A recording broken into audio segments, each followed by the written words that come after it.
The great hall of the Galactic Council buzzed with nervous energy as hundreds of alien representatives gathered for an emergency meeting.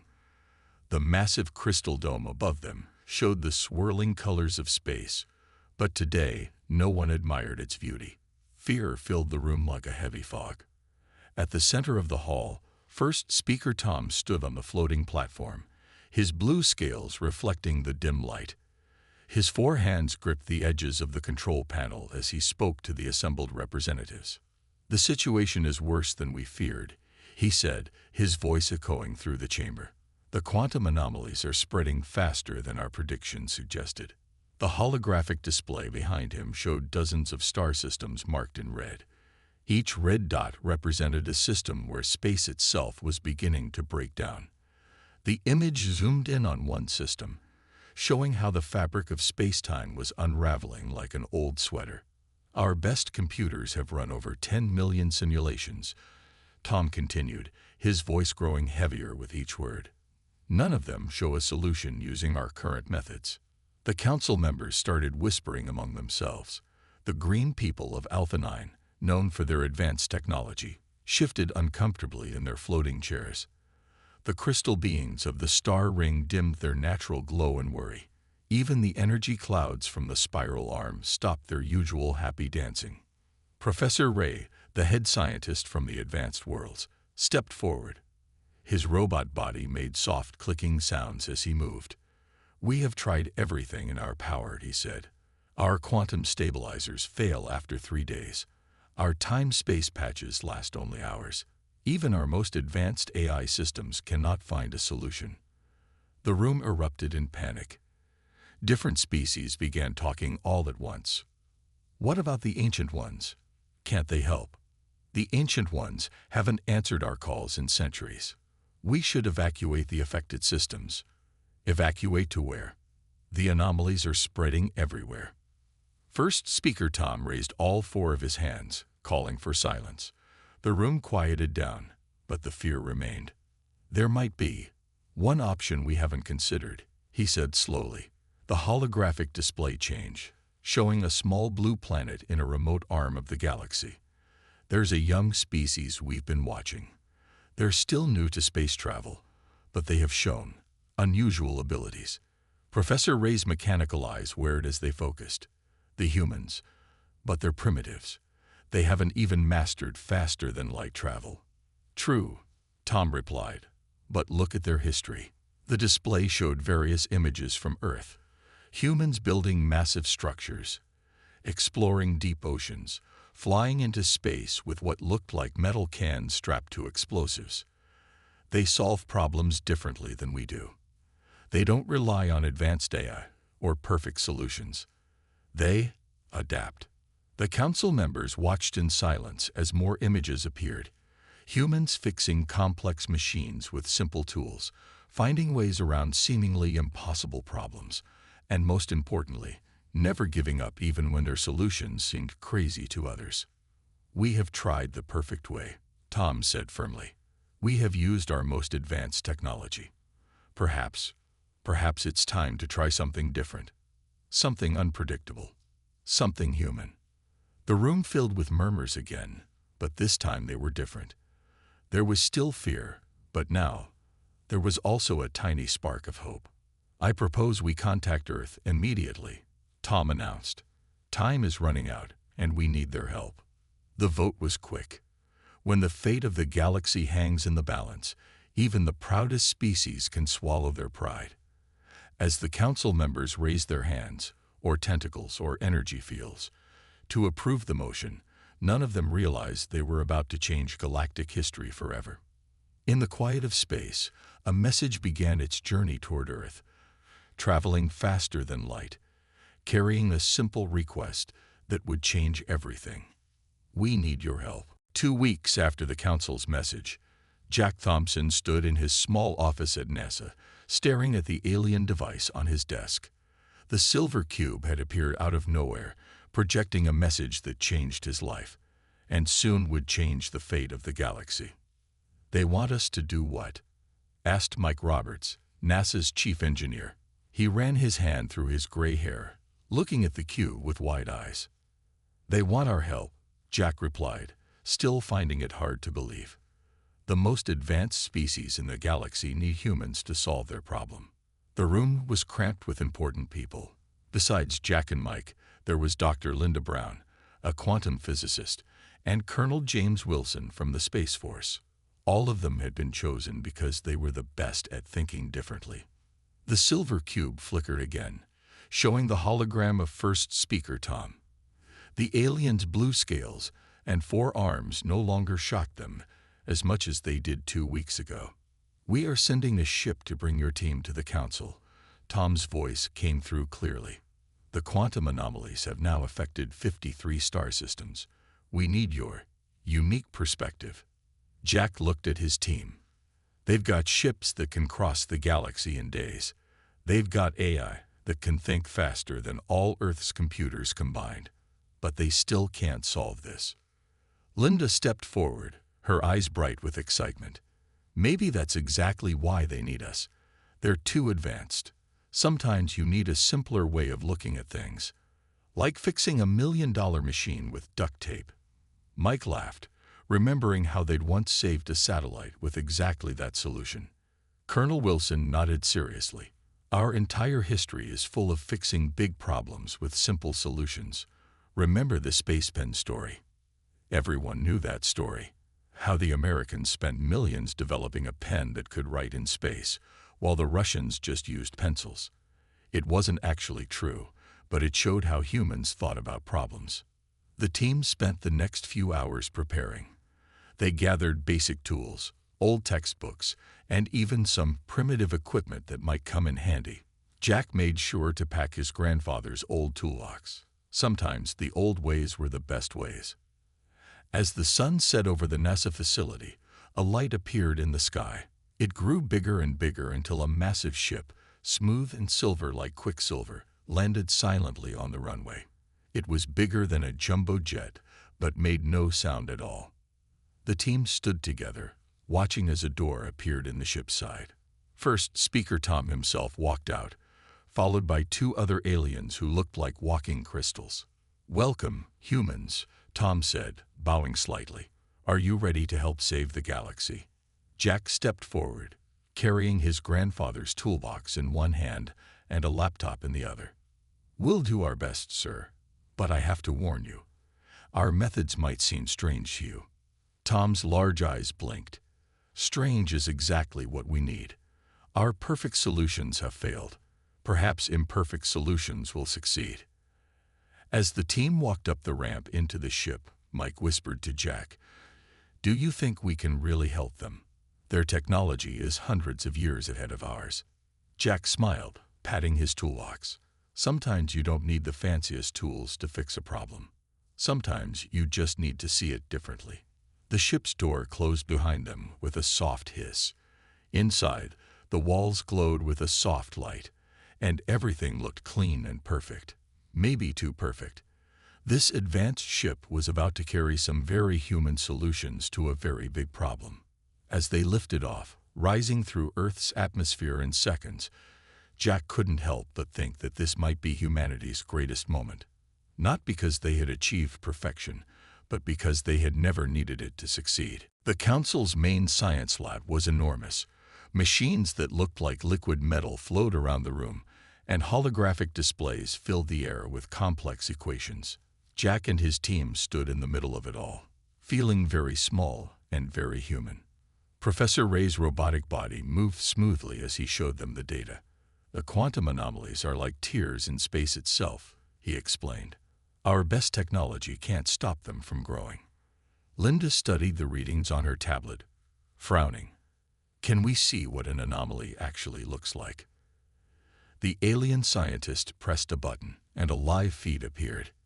In the middle of space, something wrong was happening. It looked like reality itself was coming apart, like a hole being torn in a piece of paper. "Well," Mike said, pulling out his grandfather's old notebook, "let's break this down the way we do back home. What exactly happens when you try to fix it?" The alien scientists looked at each other in confusion. One of them, a floating cloud of light named Guide, spoke up. "We send our most advanced quantum stabilizers. They work perfectly according to all our theories, but the anomalies keep growing. Jack walked around the hologram, looking at the problem from different angles. You know what this reminds me of? Remember that sinkhole that opened up in Texas last year? His team nodded, but the aliens looked confused.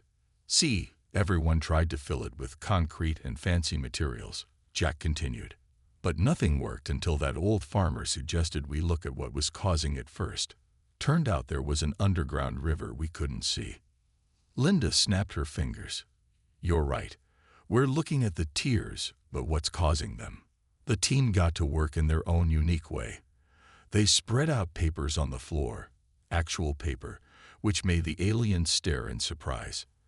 Mike drew rough sketches while Linda wrote equations. Colonel Wilson used his military experience to think about strategy. Look at this pattern, Linda said after an hour, pointing to her calculations. The anomalies aren't random. They're following some kind of path. Professor Ray's mechanical eyes whirred. Impossible. Our computers would have seen any pattern. Maybe they were looking too closely, Jack suggested. Sometimes you need to step back to see the big picture. He asked for a view of all the affected star systems at once. When the hologram appeared, Mike pulled out a piece of string from his toolbox and started connecting the points where the anomalies first appeared. There, Colonel Wilson pointed. The anomalies are spreading like a wave, like ripples in a pond. The alien scientists crowded around, their various forms, robotic, crystalline, and energy-based, all focusing on the simple string pattern Mike had created.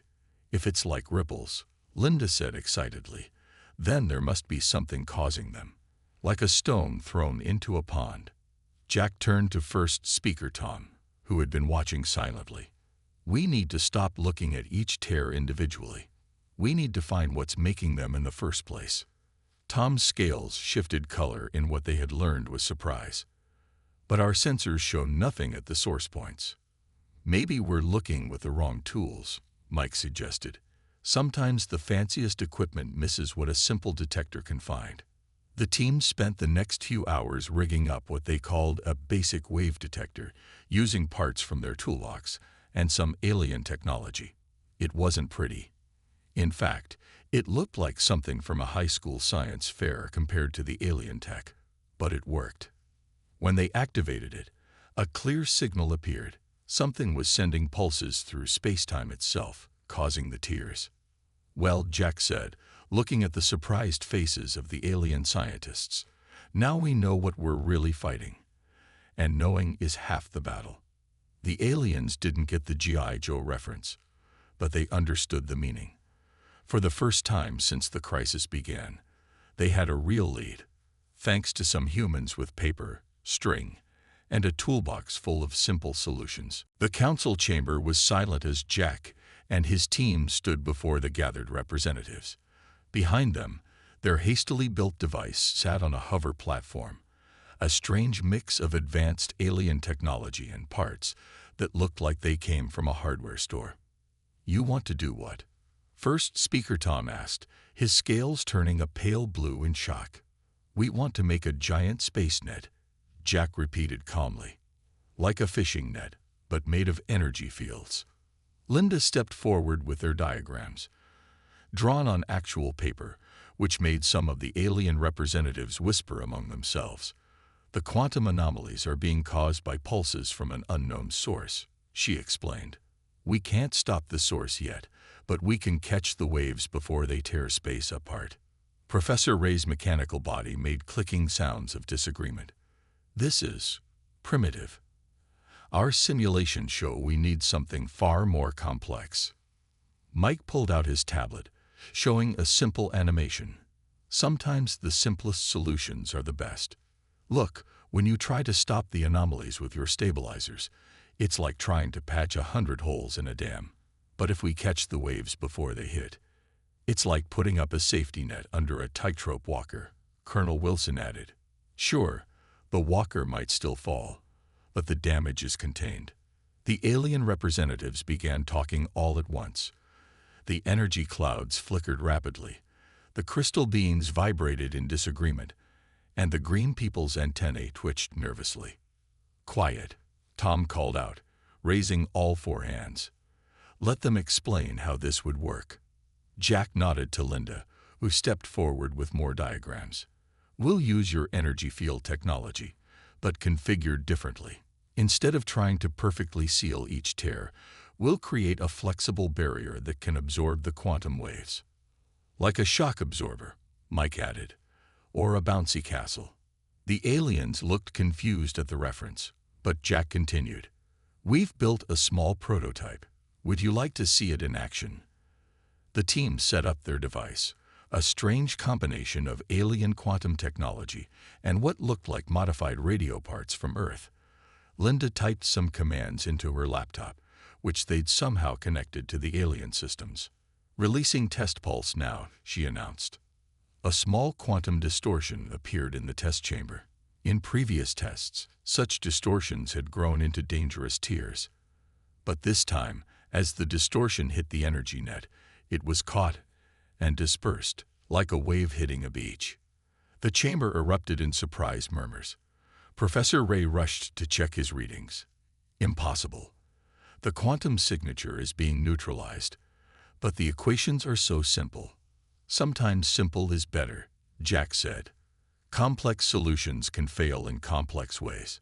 Simple solutions tend to fail in simple ways, and they're easier to fix when they do."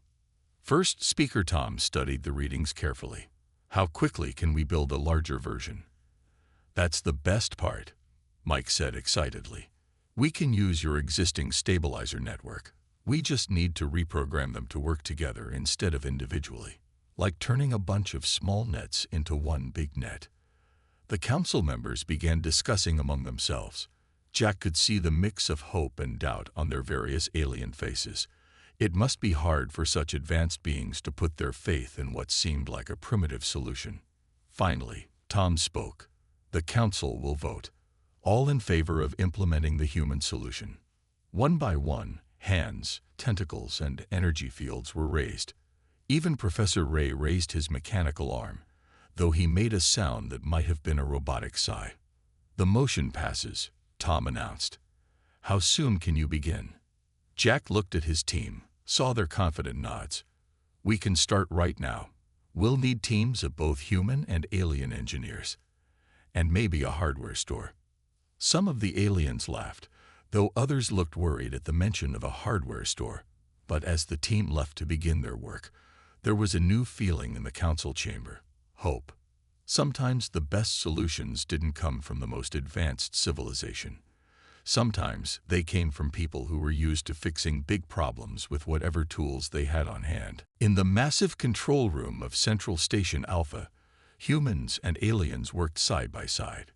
Screens showed thousands of quantum stabilizers spread across the galaxy, all being reprogrammed for their new purpose. The room buzzed with activity, a mix of high-tech alien computers and laptops from Earth. "Energy Net Section 1 is ready," Linda called out, not looking up from her screen. She had spent the last 12 hours converting alien code into something their Earth computers could understand. Mike stood at a large holographic display, directing alien engineers as they modified their equipment. "Think of it like tuning a radio," he explained to a confused crystal being. "We're not trying to block the quantum waves, we're trying to catch and redirect them." Professor Ray watched from his control station, his mechanical eyes constantly scanning the readouts. "I still cannot believe we are trusting the safety of the galaxy to such a basic solution." "Sometimes basic is best," Jack replied, checking the connections on their modified control system. "Like using a blanket to catch someone jumping from a burning building instead of trying to build a perfect landing pad." The first test was ready. They had chosen a small system with only one quantum anomaly, a perfect place to try their solution. Colonel Wilson stood at the emergency shutdown controls, ready to cut power if anything went wrong. "All teams ready?" Jack asked, looking around the room. Human faces and alien forms all turned to him and nodded. "Activating energy net in Sector 7B, Linda announced. Her fingers flew over her keyboard, sending the commands that would transform 50 quantum stabilizers into one giant energy net. On the main screen, they watched as lines of energy began to form between the stabilizers. It looked like a giant spider web made of light, spreading through space. Quantum wave approaching the net, one of the alien technicians reported. The room grew silent. The wave hit the net. For a moment, everything seemed to freeze. Then the energy net glowed brighter, absorbing the impact. The wave dispersed. Its energy spread harmlessly across the net instead of tearing a hole in space. It worked. Mike shouted, pumping his fist in the air. Even Professor Ray's mechanical body seemed to relax slightly. But their celebration was cut short. Another screen started flashing red. Secondary wave detected. Linda called out, "It's stronger than our calculations predicted." The energy net started to strain under the new pressure. Some of the stabilizers began to overload. "We need more power," Jack shouted, but the aliens' power systems were already at maximum. Mike suddenly snapped his fingers. The backup generators, the ones they said were too old to use. Jack understood immediately. The aliens had newer, more efficient power sources, but the old generators could provide raw power, exactly what they needed. "Start them up," he ordered. All of them. Ancient machinery rumbled to life. The aliens watched in amazement as technology they had considered obsolete poured power into their network. The energy net strengthened, its light growing steadier. When the second wave hit, the net held firm. Status report. First Speaker Tom asked from the council chamber viewing screen. Linda checked her readings. The anomaly is shrinking. The net isn't just catching the waves. It's actually healing the tear in space. The room erupted in cheers, human shouts mixing with alien sounds of joy. Professor Ray's data confirmed it. Their simple solution was working better than anyone had expected. "Begin implementing the network across all affected systems," Tom ordered. And, "Well done, humans. Well done indeed." As the teams began their work, Jack looked around the control room. Humans and aliens working together, old technology helping new, simple solutions solving complex problems. This was what humanity did best, not building perfect solutions, but finding ways to make imperfect solutions work perfectly well. "Ready for the next sector?" he asked his team. They nodded, already focused on their tasks. There were more anomalies to fix, more problems to solve. But now, they knew they could do it. One simple solution at a time. For 3 straight days, the combined human-alien teams worked without stopping. In the main control center, empty coffee cups from Earth sat next to alien energy drinks that glowed in the dark. Status screens covered every wall, showing the progress of energy nets spreading across affected star systems. "Sector 12 is stabilized," Linda announced, marking another region as safe on the giant holographic map. She looked tired but happy. "That's the 37th system we fixed." Mike was teaching a group of alien engineers how to jury-rig power connections when one of their stabilizers started failing. "Remember," he said, holding up a device that looked like a cross between a wrench and a lightsaber, "if it starts humming too loud, give it a quick reset." Sometimes the old turn it off and on again trick works even with advanced alien technology. The aliens were starting to understand the human way of doing things. Professor Ray, who had been skeptical at first, now carried a toolbox of his own. His mechanical hands were surprisingly good at quick fixes. "Warning," an alien technician called out. "Large quantum wave detected in the spiral arm sectors." Jack rushed to the main display. This was what they had been waiting for, their biggest test yet. The spiral arm contained hundreds of inhabited worlds. "How long until impact?" Colonel Wilson asked, already moving to the emergency controls. 17 minutes, the technician replied. Jack looked at his team. "Can we get the nets up in time?" Linda checked her calculations. "If we do it the normal way." "No, but," she smiled, "I have an idea, a human idea." Instead of carefully calibrating each stabilizer one by one, Linda suggested programming them all at once. It was risky, like trying to conduct 100 orchestras simultaneously. But they didn't have time for perfection. It's like throwing all the safety nets up at once, Jack explained to first speaker Tom, who was watching via hologram. They might not be perfectly aligned, but they'll do the job. Tom's scales shifted color several times before he nodded. Do it. The next 15 minutes were intense. Humans and aliens worked together, programming and activating stabilizers at record speed. Mike's team got the power systems ready, while Colonel Wilson coordinated the emergency response ships. Wave approaching. The technician announced. Impact in 60 seconds. On the main screen, they could see the quantum wave, the biggest they'd encountered yet. It looked like a tide of broken reality, heading straight for the populated systems. Nets at full power, Linda reported. They're holding together, barely. 30 seconds. Jack watched the energy readings climb. Some of the stabilizers were already straining, but the network held together. This was the moment of truth. Impact in 10, 9, 8. The room fell silent.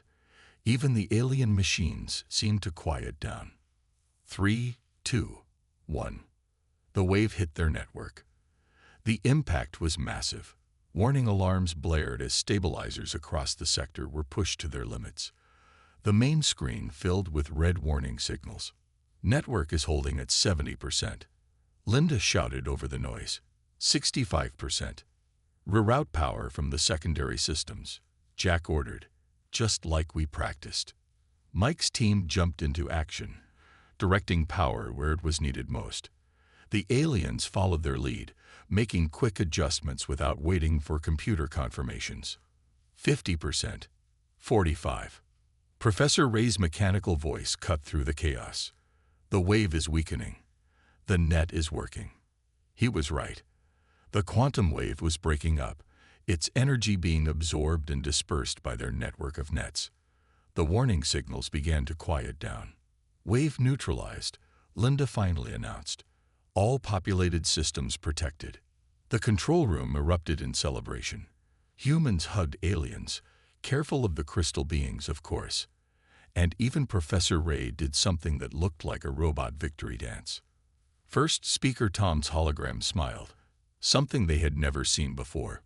Well done, everyone. But more importantly, I believe we have learned something valuable today. What's that? Jack asked, still watching the readings to make sure everything was stable. Sometimes, Tom said, the best way to face a crisis is the human way. Act fast, adapt quickly, and don't be afraid to try the simple solution first. The humans and aliens looked at each other and nodded. Together, they had done what neither could have done alone. And there was still more work to do. 1 month after the Great Quantum Crisis, the Galactic Council's Grand Hall looked very different. Alongside the elegant alien architecture and advanced technology, there were now Earth-style workbenches and tool stations. Human coffee machines sat next to alien food synthesizers, and paper notebooks were as common as holographic displays. Jack stood with his team before the full council, trying not to fidget in his new formal uniform. The last quantum anomaly had been stabilized just yesterday, marking the end of their mission. First speaker Tom's scales shimmered with bright colors as he addressed the assembly. Today we gather to celebrate not just the end of a crisis, but the beginning of a new era in galactic cooperation. The massive chamber was packed with representatives from every spacefaring race. Even the ancient ones had sent an observer, a rare honor that made many alien species buzz with excitement. Professor Ray stepped forward, his mechanical body polished for the occasion. As Chief Science Officer, I must admit I was skeptical of human methods at first. I was wrong. He turned to face Jack's team. Your primitive solutions proved more effective than our most advanced systems. The professor activated a holographic display, showing the statistics of their success. Over 300 star systems saved, thousands of worlds protected, and most surprisingly, our modified stabilizer network is now 20% more efficient than our original designs. Mike grinned at that. They had kept improving their energy net design, making it simpler and more reliable with each iteration. The aliens had been shocked to find that removing components often made things work better. Linda was already taking notes as the professor spoke. Some habits never change, even at formal ceremonies. Colonel Wilson stood at attention, but there was pride in his stance. But perhaps more valuable than the technical solutions, Tom continued, are the lessons we have learned. The humans have taught us that advancement doesn't always mean more complexity. Sometimes, the best path forward is to step back and look at problems with fresh eyes. The council chamber's dome above them showed a live feed of ships in orbit. Among the sleek alien vessels, there were now Earth ships, not as advanced, but sturdy and practical. Just last week, a human repair crew had fixed a malfunctioning alien cruiser with what they called space duct tape and some creative thinking. Therefore, Tom announced, his voice carrying across the chamber, the council has made 2 historic decisions. The room grew quiet. Even the energy clouds stopped their usual flickering. First, Earth is hereby granted full membership in the Galactic Council, with all rights and responsibilities thereof. Tom raised one of his 4 hands to stop the excited murmurs. And second, we are establishing the Human Innovation Center, where species from across the galaxy can learn the human approach to problem solving. Jack's team looked at each other in surprise. This was more than they had expected. Of course, Tom added with what humans now recognized as a smile, we'll need instructors for this center. Would your team be interested in staying on? Before Jack could answer, Professor Ray spoke up again. I have already volunteered to be their first student. His mechanical eyes whirred with what could only be called embarrassment. I find myself wanting to learn more about this. Duct tape. The chamber filled with laughter, human and alien sounds mixing together in harmony. As Jack looked around, he saw how much had changed. Aliens were carrying toolboxes, humans were working with advanced technology, and everyone had learned that different didn't mean worse. We accept, Jack said finally, but on one condition. Tom tilted his head curiously. And that is, we do it together, humans and aliens, because the real solution wasn't just human thinking or advanced alien technology. It was learning how to combine both. The council chamber erupted in applause. As Jack stood there with his team, watching humans and aliens celebrating together, he realized something important. Humanity hadn't just helped save the galaxy. They had helped it grow in a new direction. Sometimes the biggest problems needed the simplest solutions, and sometimes the best way forward was to bring different ways of thinking together.